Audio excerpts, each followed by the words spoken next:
Assalamualaikum warahmatullahi wabarakatuh. Kembali lagi di podcast Buka Suara. Dan tentunya di kesempatan kali ini kita sudah kedatangan adik-adik dari Klub Robotika SMP Negeri 2 Kota Bengkulu. Dan kita akan ngobrol banyak bersama mereka. Karena buka mata, buka telinga, kita ada di podcast Buka Suara. Baik, selain kedatangan dua adik-adik kita juga kedatangan Bapak Rudi Hartono MPD selaku Wakil Kepala Sekolah SMP Negeri 2 Bengkulu. Kemudian ada Ibrahim Samurai Putra Muhammad dan juga Cherry Nur Akik Chandra yang merupakan perwakilan dari anak klub Robotika SMP Negeri 2. Apa kabar? Alhamdulillah. Baik ya. Menarik ya. Ini pengalaman pertama saya juga nih Pak untuk ngobrol soal robotika. Dan mungkin untuk para pendengar dan penonton podcast kita juga menjadi sebuah informasi yang menarik. Tema kita untuk kalian adalah jadi muda yang beda. Nah, mungkin Bapak ini selaku orang yang ya menjadi pembina anak-anak ini juga. Menurut Bapak menjadi muda berbeda ini seperti apa, Pak? Dari perspektif Bapak sebagai seorang guru juga tentunya. Oke. Kalau menurut saya sebagai seorang guru, apalagi sekarang dunia pendidikan harus dituntut dengan kreatif atau kreativitas dari anak-anak itu sendiri. Yang beda itu mungkin seperti yang kami lakukan, seperti banyak sekali eskul yang kami laksanakan di sekolah. Salah satunya adalah Spendrock ini, Spenda Robotic Center, di mana mereka itu mempunyai ide-ide cemerlang yang mereka beda daripada yang lain untuk masa depan atau untuk ide-ide memberikan suatu yang kreatif kayak gitu. Nah, untuk sekolah sendiri Pak, dukungan terhadap siswa ini kan mungkin sesuatu yang baru ya, dan tidak semua sekolah juga punya fasilitas seperti ini. Dukungan sekolah seperti apa nih ke adik-adik? Kalau dukungan sekolah sangat antusias sekali, terutama saya sebagai wakil dan di sana juga Ibu Mala sebagai kepala sekolah. Kami dalam Robotic Center ini sangat mendukung sekali, dan kebetulan untuk Robotic Center ini pusatnya di SMP Negeri 2 Kota Bengkulu, di mana pesertanya itu bukan peserta daripada Robotic Center itu bukan SMP Negeri 2 saja yang kita tampung, baik dari SMA, SD ataupun SMP yang lain. Oke, gitu. Berarti bukan untuk lingkup SMP 2 saja. Bukan, gitu kita ya. membuka untuk umum ya. Oke. Nah, ini saya panggilnya Ibrahim Samurai Putra Muhammad. Ini panggilannya apa nih? Ray. Nah, kalau Cherry. Oke, Cherry dan Ray. Cherry dan Ray sekarang duduk di bangku SMP. Kelas berapa nih, Ray? Ray kelas 8. Sama kelas 8. Kenapa kalian tertarik sama dunia robotika? Karena waktu itu kayak lihat teman-teman tuh merakit robot, bekerja sama sesama tim itu sangat menarik ya, karena ya bekerja sama dengan teman-teman dan teman-temannya juga seru-seru. Kalau Ray? Tertarik dengan dunia robotik itu karena aku tuh suka mikir ide-ide yang kreatif, dan kalau masuk robotik tuh ide-ide yang kreatif itu bisa jadikan nyata gitu. Jadi tertarik masuk robotik. Oke. Ini belajar ngotak-ngatik robotnya itu awalnya dari mana kalian? Mungkin Cherry dulu deh. Kalau saya itu waktu awal-awal kelas 7 sih, baru-baru doang. Baru-baru. Kalau Ray gimana? Apa dari SD mungkin sudah lihat-lihat tertarik sama robot? Enggak, saya juga dari kelas 7 juga. Oke, dari kelas 7 ya. Nah, ini menarik Pak. Sebenarnya sejak kapan sih ada kegiatan, ya kita bisa bilang ini ekstrakurikuler sekolah di SMP 2 nih. Ada robotika sejak kapan Pak? Kalau untuk di SMP 2 itu sebenarnya dulu tuh sudah ada, tapi kan vakum. Nah, semenjak kita ada pelatih, kebetulan Ibu Maya ini dari kemarin udah lulus di P3K, kebetulan beliau dapat di SMP Negeri 2 Kota Bengkulu, dan beliau langsung kemarin konsultasi kepada kami, kepada saya dan kepala sekolah, punya ide gimana Bu, Pak, katanya kalau di SMP 2 ini kita buat eskul robotik. Dan kebetulan kami dan Bu Mala menyambut dengan baik, dan itulah awal dan mulanya terbentuknya robotik. Kalau terbentuknya Robotic Center di SMP Negeri 2 Kota Bengkulu ini pada bulan Agustus. Nah, kebetulan pada saat itu belum beberapa lama kita mengadakan eskul itu di bulan Oktober kalau nggak salah itu kita juga ikut di lomba di tingkat se-ASEAN di Jakarta waktu itu. Dan yang mewakili siapa, adik-adik ini kemarin? Ya, salah satunya mereka berdua. Oke. Bagi cerita dong gimana nih pengalaman kalian ikut ya ke Jakarta gitu ya dan ketemu sama teman-teman tuh gimana? Coba ceritakan pengalamannya coba. Selama di Jakarta tuh seru sih, kita bisa ikut lomba tapi juga bisa seru-seru bersama teman, tapi ya kita tetap serius dan alhamdulillah kita berhasil menang. Nah kalau Ceri gimana? Dapat pengalaman apa di sana? Ya sama juga dapat pengalaman jalan-jalannya sama teman-teman kan. Terus juga ya lombanya juga seru kan, menambah pengalaman kita untuk masa depan juga. Itu lombanya apa yang diperlombakan di sana? Bisa kalau salah satunya itu creative design. Creative design.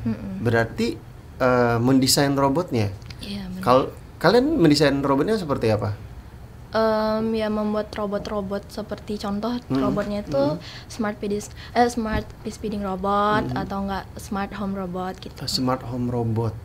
Nah, itu berarti dikasih perintah robotnya atau seperti apa atau hanya desainnya saja? Iya, bisa dikasih perintah. Bisa dikasih perintah Melalui Telegram. Melalui Telegram. Iya. Nih, ini sesuatu yang menarik Pak karena ya mungkin untuk anak-anak yang zaman dulu yang tidak belajar robot ini kan sesuatu yang baru. Nah, untuk Bapak sendiri selaku mungkin pembina juga di sini, ini perkembangan ekskul ini seperti apa setelah mungkin ya dari tahun kemarin kan yang berjalan sampai sekarang anggotanya udah bagaimana, berapa banyak gitu Pak? Udah banyak. Kalau kemarin kita terdiri ada 24 orang. Kemarin kebetulan kita ikut di Lampung, di Universitas Bandar Lampung, ikut lomba juga se-ASEAN juga kemarin. Dan kebetulan anak-anak ini juga ikut kemarin dan mereka medali emas. Medali emas. Ya. Dan juga perak dan perunggu dapat 1 2 3 juga kemarin mereka. Dan itu yang kalau kemarin memang kita udah memerlukan latihan yang cukup lama semenjak kita dari Jakarta kemarin. Jeda antara Jakarta Lampung kan udah lumayan lama. Jadi pada bulan kemarin kita ke Lampung dan alhamdulillah mereka pulangnya tidak sia-sia. Membawa medali emas, perak dan perunggu.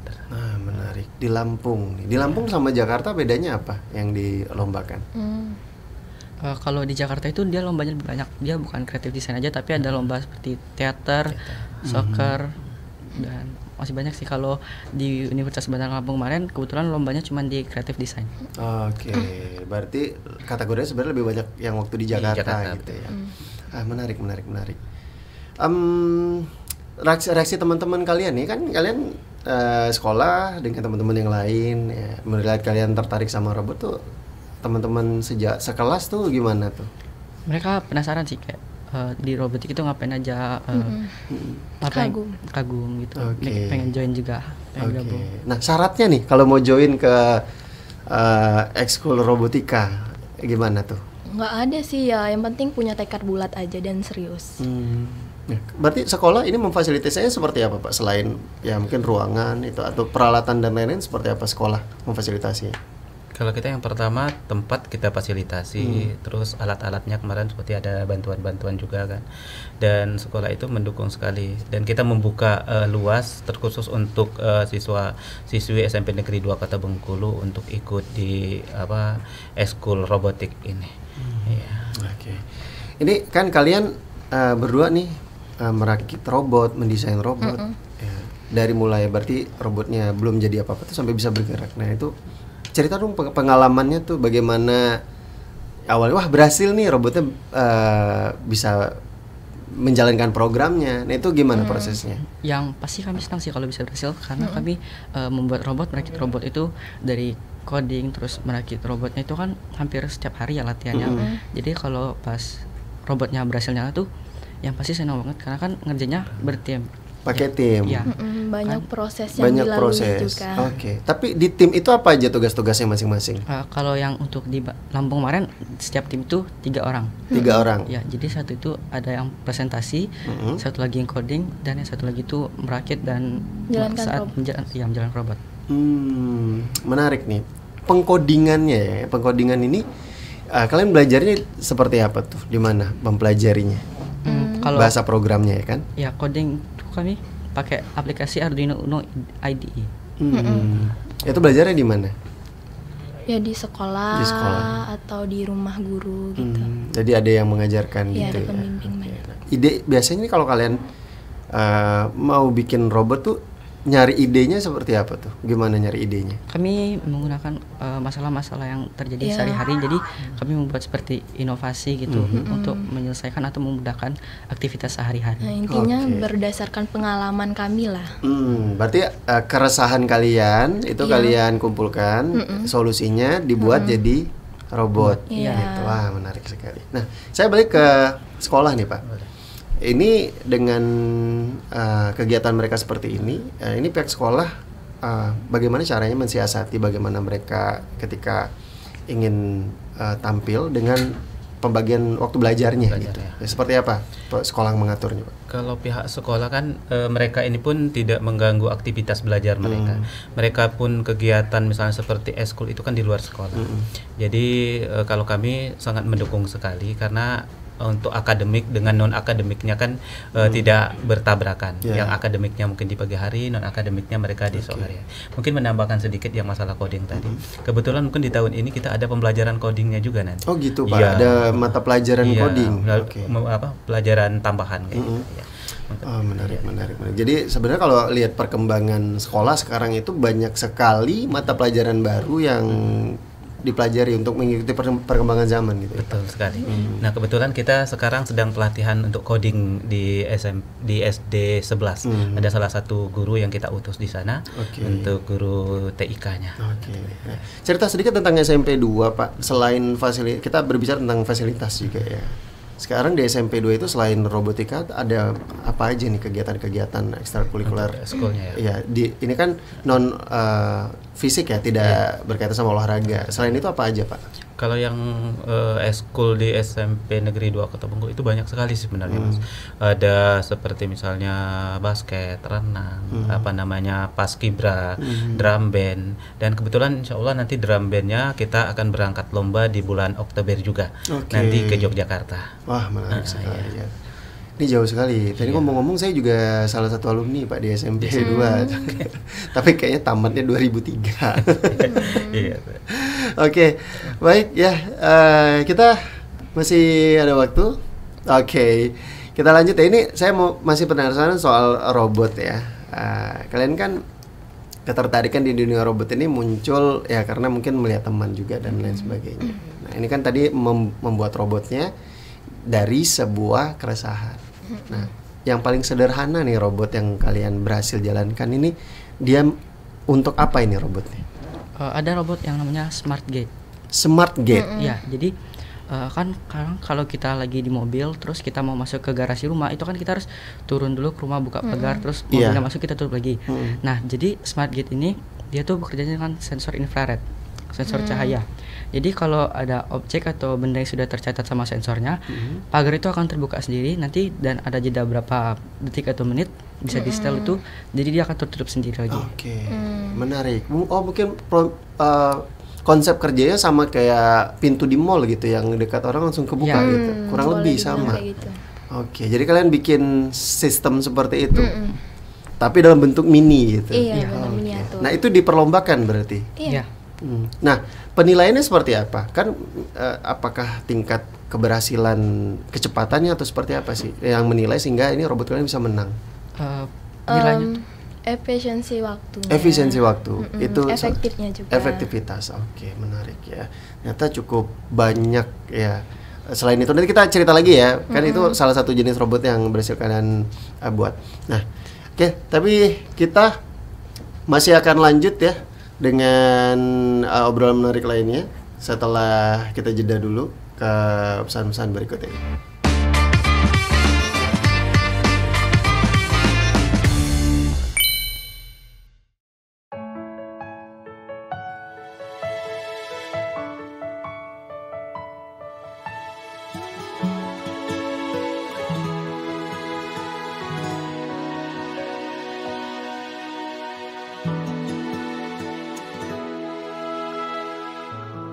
Mungkin hati yang tulus tak pernah cukup untuk kisah ini,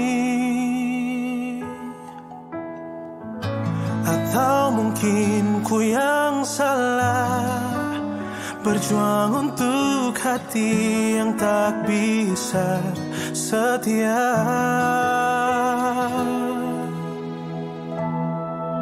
Dan terjadi lagi untuk kesekian kali kisahku berakhir pedih. Ku sudah biasa begini, terluka dan tersakiti.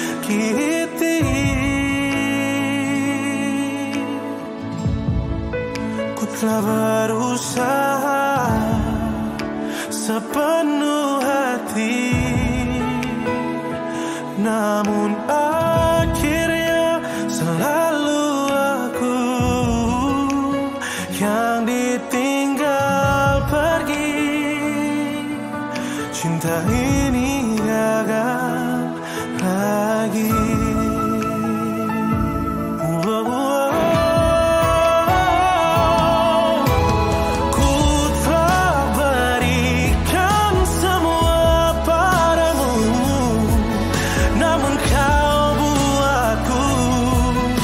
Makin terjatuh, mungkin berbeda caramu dan caraku.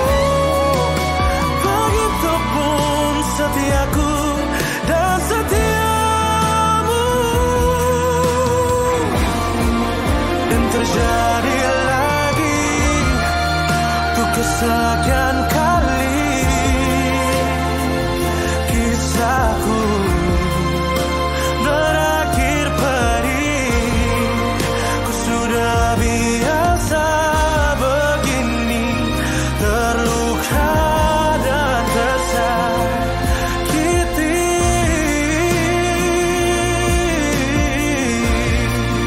Ku telah berusaha sepenuh hati,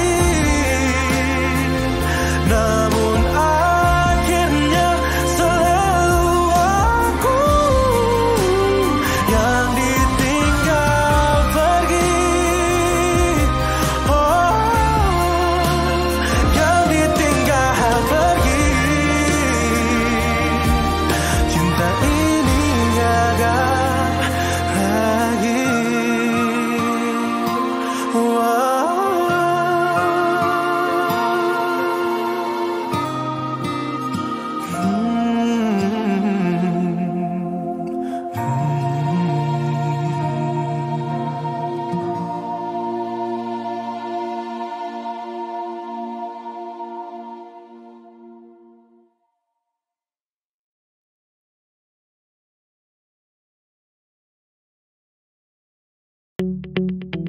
RRI Digital dengan tampilan baru, berbagai konten kolaborasi dari berbagai program nasional, termasuk siaran visual langsung, siaran radio langsung, daftar putar musik, podcast, berita video, dan berbagai fitur interaksi pengguna dalam permainan.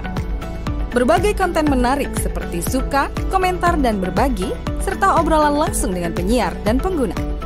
Pesan langsung dan fasilitas obrolan pribadi antara pengguna aplikasi juga tersedia. RRI Digital tersedia di Google Store dan App Store. RRI Digital.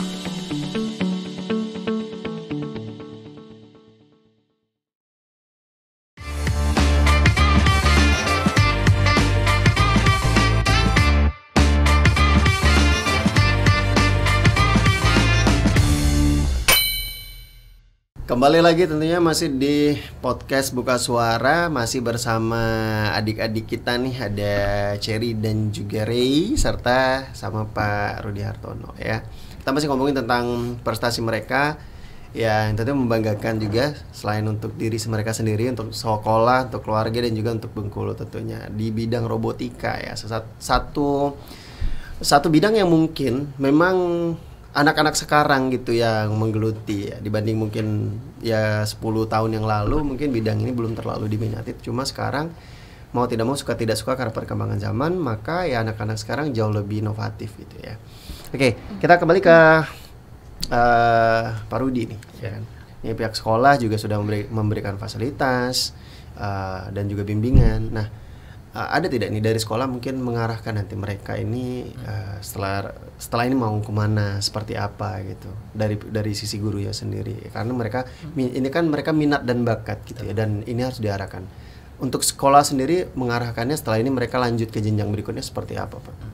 Kalau dari pihak sekolah kayaknya kalau terkhusus itu enggak, karena karena kan zaman sekarang kita tidak bisa memaksakan kehendak kita anak itu harus kemana. Tetapi kita tetap mendukung, memberikan semangat atau antusias kepada mereka karena mereka punya skill misalnya di teknologi kayak gitu. Nanti kalau kami dari pihak sekolah atau saya sebagai pembinanya sendiri lebih memberikan motivasi atau memberikan dukungan mereka untuk tetap kalau SMA kan belum ada terkhusus itu untuk jurusannya.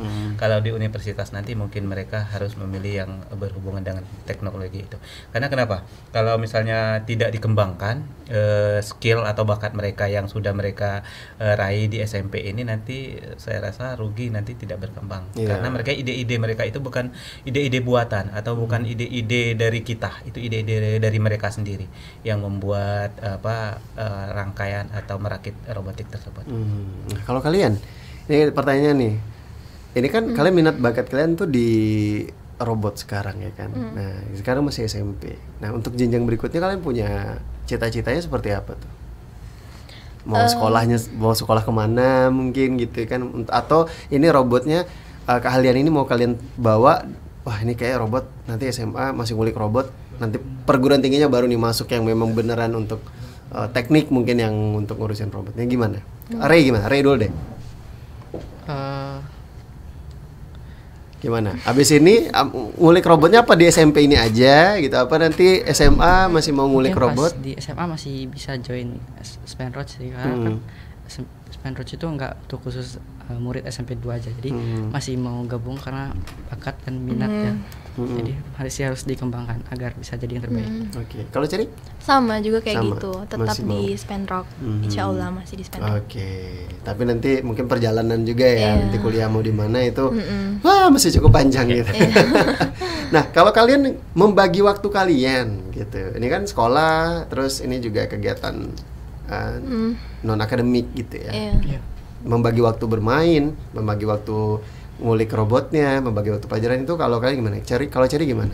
Kalau saya sebenarnya sebelum memilih aktivitas organisasi itu saya udah menentukan tuh mana yang emang saya bisa ikuti atau enggak gitu. Jadi udah saya persiapkan dari awal sih. Jadi udah bisa bagi waktunya. Iya. Kalau Ray? Sama aja sih sama Ceri, Udah bagi waktu. Udah bisa bagi waktu. Iya. Kalau orang tua gimana dukungannya? Orang tua support sih, kan kalau latihan juga ke rumah guru atau di sekolah siap antar jemput. Oke. Dan juga kalau butuh barang apa itu bisa diantar atau dibelikan. Dan orang tua support sih. Kalau Jerry gimana orang tua? sama kayak gitu juga. Kalau ada biaya yang perlu ya Mereka dikasih. bantu. Oke, menarik ya. Nah, selama kalian ikut klub robotik kayak gini itu hambatan atau tantangannya apa tuh? Kalau hambatan itu sebenarnya hampir nggak ada. Cuman ya yang paling menantang itu pas di masa-masa proses kita merakit robot gitu. Kan itu ditentukan tuh, dari situ tuh kita gagal atau enggaknya tuh ya dari situ ditentukannya. Oke. Kalau Ray gimana? Kalau yang paling sulit itu kerja sama tim sih, karena kan kita nggak bisa memilih kita tim dengan siapa, walaupun semuanya bisa, tapi kan kalau kita timnya nggak chemistry tetap susah. Oh berarti ini kalau ikut lomba nih, berarti timnya tuh dibentuk yang bukan kalian nih, aku mau tim sama ini gitu. Enggak. Oh, udah dari pembinanya seperti itu Pak. Tapi dengan itu kami bisa membangun teamwork dan chemistry sih. Oke, jadi mau dengan siapapun dipasangkan, kalian bisa bekerja sama. Iya, harus lebih bersosialisasi. Berdasarkan skillnya masing-masing. Berdasarkan skillnya masing-masing. Nah, ngomongin tentang skill, kalau Ray itu lebih jago di bagian mana nih? Presentasi bahasa Inggris. Presentasi bahasa Inggris. Iya. Oke, berarti Ray akan maju kalau diutus itu akan mempresentasikan dalam format bahasa Inggris. Oke, kalau Sherry? Sama presentasi juga, lebih suka presentasi. Oh, lebih suka presentasi. Ini yang tapi kalian bisa nge-coding juga. Basicnya bisa. Basicnya bisa. Berarti yang nge-coding ada lagi gitu. Ada ya. yang spesialis. Dan kebetulan mereka juga di sana itu dituntut untuk berbahasa Inggris untuk mempresentasikan. Iya. Oke. Iya. Bahasanya bahasa Inggris. Iya. Ya, memang ini udah jadi bahasa. Soalnya bukan menjadi sebuah udah jadi sebuah keharusan Iya, betul. sekarang Iya. gitu ya untuk menghadapi dinamikanya. Menarik ya kalian. Tapi memang di robot itu lebih banyak pemrograman kan menggunakan bahasa Inggris juga seperti itu. Nah, robot yang paling sulit yang pernah kalian rakit itu tentang apa? Soal apa dia perintahnya? Sama tim ya, ini kita berbicara tentang tim ya. Misalnya kalian udah bentuk 3 orang tim kayak agak struggle nih sama ini robot gitu. Wah, ini kayak programnya agak rumit nih. Ada nggak pengalamannya seperti apa? Coba ceritain.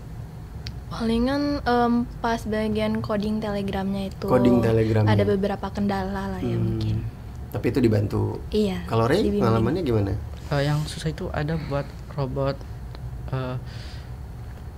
deteksi gas gitu. Deteksi gas. Ya, jadi kalau misalnya ada kebocoran gas atau kebakaran, ya bisa kasih alarm Oke. dan notifikasi lewat handphone ke pemilik rumahnya. Nah, itu codingnya lumayan susah sih. Jadi kadang kalau kita mau coba tes pakai korek api gitu, kadang dia nggak hidup, tapi ya kadang nggak hidup gitu. Nggak hidup. Oke. Tapi kalau kena masalah-masalah seperti itu kalian gimana menyelesaikan mencari jalan keluarnya? Kalian semaksimal kalian dulu atau udah langsung kita tanya aja lah ke pembina gitu? Kami cari tahu dulu kami sendiri sih. Jadi tapi kalau misalnya udah buntu nggak bisa, kami baru tanya sama pembina. Menarik. Mengusulkan masalah dulu. Oke. Nah, kalau ada perlombaan robot-robot seperti itu, tema berarti sudah ditentukan sama penyelenggara gitu. Ini temanya soal apa, seperti apa gitu. Ya. Oke. Nah, ini saya balik ke pihak sekolah, Pak. Kalau undangan-undangan lomba seperti ini datangnya dari langsung di Infant atau memang sekolah yang mencari tahu di mana ada perlombaan dan mengikut sertakan anaknya gitu. Kebetulan karena mungkin kita sudah ditahu juga dari luar sana juga kita sudah punya robotik. Kebetulan memang undangan itu dari sananya ke kita. Baru kita menyikapinya. Oke, untuk bergabung ya, Iya, Pak. bergabung di situ. Menarik. Nah, terus balik lagi ke Cherry sama Ray ini. Ini kan kalian udah berarti baru di kelas 8 tadi ya. Di kelas 8 ini mencoba ke robotik.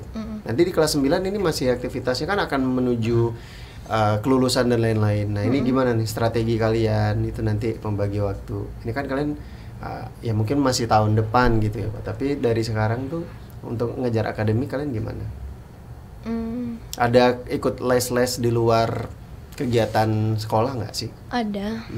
Kalau les ada. Kalau masalah membagi waktu tuh ya kayak saya bilang tadi, saya udah menentukan strateginya dari awal kan, yang mana yang bisa saya sempatkan untuk mengikuti. Jadi kalau misalnya kalau kelas 9 kan itu jatuhnya lebih fokus untuk ke masa SMA kan, untuk pilih nih SMA mana. Itu saya mungkin sedikit mengurangi, tapi bukan berarti tidak mengikuti sama sekali. Ya menyempatkan diri sedikit gitu. Oke. Kalau Ray gimana? Sama aja sih sama Cherry, mungkin pas kelas 9 nanti lebih fokus ke akademik tapi nggak meninggalkan robotik. Oke, menarik. Nah, Pak, saya ngomongin tentang mungkin aturan-aturan di sekolah ya. Ini mereka artinya cukup dekat sama gadget nih untuk urusan seperti ini. Nah, pengaturan sekolah tentang siswa membawa gadget dan lain-lain itu kalau di SMP 2 seperti apa? Kalau gadget kita tetapkan untuk aktivitas kalau kita sedang melakukan kegiatan belajar mengajarnya, untuk gadgetnya kita ada tempat tersendiri untuk dikumpulkan. Oh, gitu. Tidak menggunakan gadget. Tetapi ada mapel tertentu yang memang harus menuntut mereka untuk menggunakan gadget, kayak teknik informatika itu kan mereka menggunakan gadget. Dan ada mungkin mata pelajaran-pelajaran lain yang harus menggunakan gadget. Kita beri kesempatan dengan surat peminjaman gadget. Oh, gitu. Nanti dikembalikan lagi pada waktu istirahat kayak. Oke, jadi sekarang di sekolah itu berarti ada memang tempat menyimpan untuk ngumpulin gadgetnya. Iya. Oke, Pada menarik. saat dia datang ke sekolah, sebelum bel berbunyi, sebelum mereka melakukan aktivitas atau berdoa sebelum belajar itu, mereka udah mengumpulkan gadgetnya. Oke, menarik. Saya kalau boleh tahu sekarang sekolah itu masuknya jam berapa sih, Pak? Kalau kita masuknya tetap 7.15 sampai 7.45 itu kita ada aktivitas literasi. Yang Oke, pertama itu itu apa tuh? literasi bahasa, Oke. literasi Al-Qur'an. Kayak literasi bahasa itu mereka membiasakan mungkin membuat dongeng selama 15 menit itu. Kalau literasi Al-Qur'an itu mereka membaca Al-Qur'an dulu sebelum mereka belajar. Itu biasanya dipimpin nanti menggunakan mic dari luar. Oke. Mereka cuma menyimak saja nanti. Kayak gitu. Oke. Terus untuk kepulangan tuh jam berapa sekarang? Kalau sekolah? kepulangannya 14.30 udah pulang, Udah pulang. selesai ini KBM-nya. Full day nggak sih Pak sekarang itu? Full day. Berarti Sabtu Minggu mereka full ekstrakurikuler? Ya, Atau di seperti apa? Sabtu Minggu itu full ekskul, juga di pulang sekolah sekitar jam 3 mereka kalau misalnya mengikuti ekskul yang lain juga ada ekskulnya di jam 3 itu. Oke, jadi cukup ini ya pembelajaran sekarang cukup padat juga Padat, sampai iya, betul. Yang mereka punya eskul Betul, banyak. betul, Tapi betul. kita nggak kita menyarankan kepada anak-anak itu jangan lebih daripada 2 eskul. Kalau 2 eskul nanti mereka kelabakan. Betul. Dan jarang juga pula. Paling mereka tuh 1 eskul gitu. Oke. Ya. Nah, ini kita balik ya ke kalian. Ini kan dengan aktivitas yang padat seperti itu walaupun udah membagi waktu. Nah, waktu tidur kalian di malam itu, nah ini kan anak-anak sekarang ini kan karena udah ada gadget, mereka bisa lebih malam tidurnya karena scroll dan lain-lain. Nah, untuk Cherry dan Ray, aktivitas dengan gadget dan media sosial kalian, ya mungkin kalian punya media sosial. Itu ngaturnya seperti apa? Di rumah orang tua membatasi nggak akses untuk ke gadget dan media sosial? Tentunya dibatasi. Kalau masalah waktu tidur ya tentu seperti normalnya ya, kita tuh harus tidur di sebelum di bawah jam 10 malam itu udah harus tidur dan Oke. HP-nya udah disimpan. Oke, kalau Ray seperti apa? Sama juga sih kalau waktu tidur biasanya jam 10 udah tidur Oke. dan handphonenya ya bisa disimpan. Ya, berarti orang tua juga udah ada aturan sendiri di rumah ya. Menarik. Nah, kalau boleh tahu deh ya, ini kan ngomongin tentang mimpi. Ya, ini kan kalian masih sangat muda, kalian pasti punya cita-cita. Punya mimpi besar apa? Dan kalian pengen jadi apa sih? Kalau saya sebenarnya pengen jadi orang yang bekerja di bidang akuntansi atau perpajakan. Bidang akuntansi perpajakan, tapi hobinya robot sekarang gitu. walaupun masih cukup jauh ya, tapi minatnya ke sana. Kenapa kamu berminat ke accounting? Karena ya Dari orang suka. tua mungkin atau dari keluarga gitu, ada yang panutannya? Kalau orang tua sih ngedukung. Terus saya juga suka lumayan sedikit suka menghitung juga. Oke, suka matematika berarti. Oke. Kalau Ray? Kalau saya mimpinya mau punya bakery. Punya bakery. Cukup jauh juga ini robot punya bakery. Kenapa? Apa ada orang tua punya usaha bakery juga terus memang kamu? Enggak sih, karena emang di rumah kalau lagi waktu luang aku suka baking cookies atau brownies gitu. Oke, sama ibu sama di rumah atau buat sendiri kamu bisa bikin? Buat sendiri, tapi kadang kalau ibu lagi nggak ada kerjaan sama ibu. Oke, menarik ya, ternyata anak-anak ini punya ini ya Pak. Misalnya saya tidak ekspektasi mereka akan menjawab ada yang punya baking. Nah, ini kalau dari sekolah gimana nih? Ada nggak bimbingan? Maksudnya nggak tahu, kalau dulu ada tuh bimbingan konseling, kita bisa cerita ke guru tentang cita-cita dan lain-lain. Kalau di sekolah seperti apa? Sebenarnya kita juga membuka, kalau kayak konseling itu kan bukan anak yang bermasalah saja. Iya. Tapi kadang anak ini memikirkan BK kalau udah masuk BK itu udah ada masalah kayak gitu. Sebenarnya BK itu membuka untuk keinginan-keinginan mereka, seperti apalagi kalau mereka mau bingung menentukan sekolah atau bingung apa punya masalah apa misalnya, bukan yang bermasalah saja yang kita panggil itu.